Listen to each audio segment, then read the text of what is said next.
That behavior that looks like joy, it may actually mean, I really don't like you.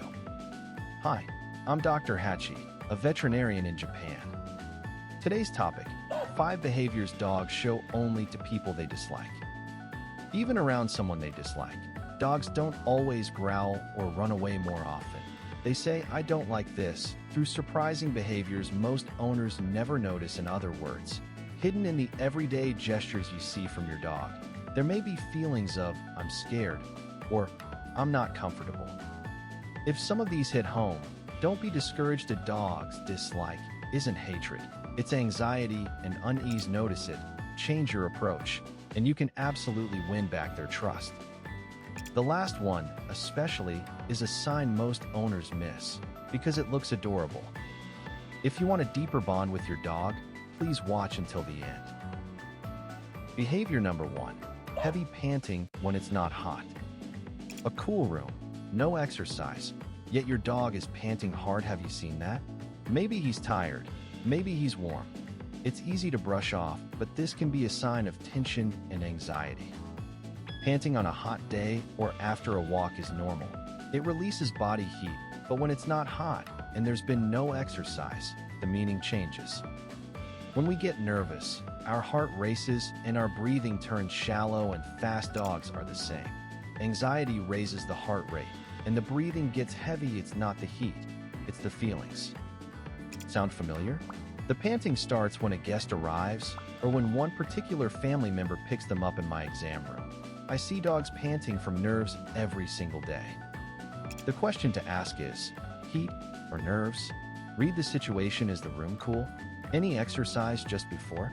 Check those 2 things. And if the panting starts only when a certain person comes close, your dog may be tense around them. One important caution: panting when it's not hot can also come from heart disease, breathing problems, or pain, especially in senior dogs. If heavy breathing continues for days, or your dog seems listless, don't assume it's emotional. See a vet first. If the body checks out fine and it's nerves, don't fuss over your dog, just give them space. A common mistake here, trying to get them used to the person by pushing them closer and closer. That leaves the dog nowhere to escape and only deepens the fear. Give them an escape route they can use on their own, and the breathing settles down naturally. If your dog starts open-mouth breathing in a cool room, start noticing one thing today: who was nearby when it began. Behavior number 2, shaking their body when they're not wet. I see this one every day in my exam room. The exam ends, the dog hops off the table and shakes their whole body. They're not wet. Of course, that shake actually means, phew, that was stressful. It's an emotional reset. Dogs are thought to shake right after a tense moment ends, to switch off the built-up stress. For us, it's like letting out a long breath after something nerve-wracking. They're not shaking off water, they're shaking off the tension. So what matters is, what happened right before the shake? Right after being put down from a hug, right after a stranger petted them, right after time with a certain person. If it's the same timing every time, your dog may have been tense through that moment. For example, if your dog shakes every time after a tight hug, that hug may have been something they were enduring even with someone they love. Long holds and tight hugs can feel like too much for a dog. The shake right after being scolded is the same. He's not sorry at all. That's the common misread. It's not a lack of remorse. They're shaking off the tension of being scolded. Dogs do sense the mood in their own way. If this rings a bell, adjust the touch that came just before. Shorter hugs, petting only when the dog comes to you. Small changes like that really lower a dog's stress. And the next sign is even easier to miss than the shake. It shows in the eyes.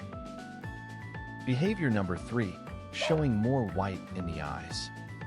The face is turned away, but the eyes flick toward you. Have you seen that expression?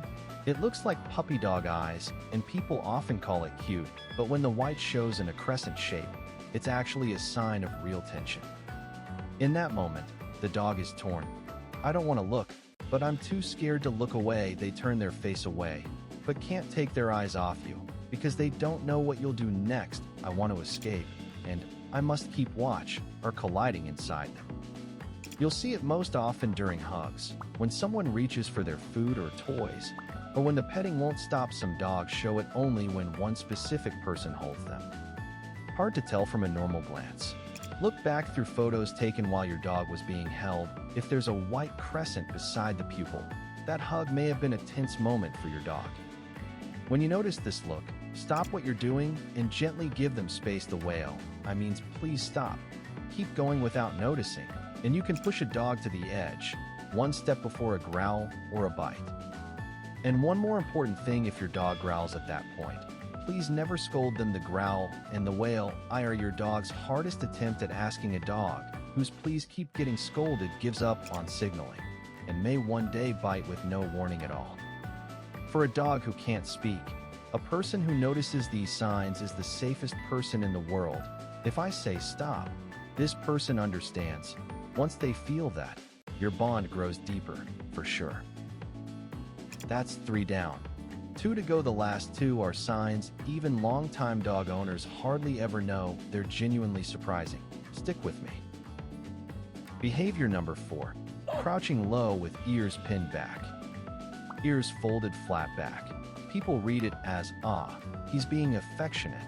And in fact, many dogs fold their ears when they snuggle up to someone they love. That reading isn't wrong, but with the same folded ears, if the body is held low, the meaning changes completely. In front of someone who scares them, dogs try to make themselves look small, crouching down, ears flattened, tail lowered, sometimes tucked under the belly with their whole body. They're saying, "I'm not a threat, please don't scare me." Happy ears or fearful ears? Don't judge by the ears, judge by the whole body. Relaxed body, wagging tail, coming toward you on their own. That's happiness. Stiff body, hindquarters pulled back, tail down, keeping their distance. That's fear. And if this posture appears only in front of one person, it may be that person's movements that scare them, looming over a dog or reaching suddenly over their head. These feel far more intimidating than we imagine. It's the same reason many dogs struggle with big people and loud voices, and with small children, too. Sudden running, high-pitched squeals. A dog fears what it can't predict. The fix is simple. First, crouch down to their level, then offer your hand low, from under the chin or chest, not from above the head. And most important of all, don't approach the dog. Wait for the dog to approach you. Small changes in how you approach make a big difference in how safe they feel. I've seen so many dogs go from fearful to walking right up to that very person. And the last behavior, quietly lifting one front paw. Your dog sits there, one front paw slightly raised. Is that a high five? How cute, right? But this can actually be a sign of anxiety and hesitation. What do I do? When a dog doesn't know how to handle the person in front of them, they sometimes freeze with one paw in the air, caught between wanting to approach and wanting to retreat. In fact, research reports that dogs hold this pose longer when someone they find difficult comes near. Few behaviors show, "I'm not comfortable with this person," as clearly as this one. At home, you'll see it when someone new reaches out to pet them, or when a family member they rarely interact with approaches, called over, hesitating, paw in the air. That may be the "what do I do" signal. Is it anxiety or something else? Just like before, look at the whole body: ears pulled back, body slightly lowered, eyes looking away. When the raised paw comes as a set with signs like these, read it as anxiety. By the way, hunting dogs instinctively lift a paw when they spot prey, but then the whole body is drawn tight. Eyes locked on one point, it looks completely different. When you notice this gesture, don't reach out. Let your dog decide what to do, and wait their pace, not ours. That's the fastest way back to trust. It looked adorable, but it meant "what do I do?" That happens more than you'd think. Take today's 5 signs and have a good, slow look at your dog's little gestures. So, today we covered signs of tension and unease that owners often mistake for good signs. Let's recap the 5. 1. Heavy panting when it's not hot. 2. Shaking when they're not wet. 3. More white showing in the eyes. 4. Crouching low with ears back. And last, quietly lifting one front paw. Before we finish, just one more thing: even if some of these fit your dog, it does not mean your dog hates you. Behind a dog's dislike, is, almost always, anxiety, and the only person who can notice that anxiety is you, the one beside them every day. If something rang true today, it may be worth rethinking how you approach your dog. Trust can be rebuilt at any age. This channel is all about helping your dog live a longer, healthier life. Subscribe so you don't miss the next one. Thanks so much for watching.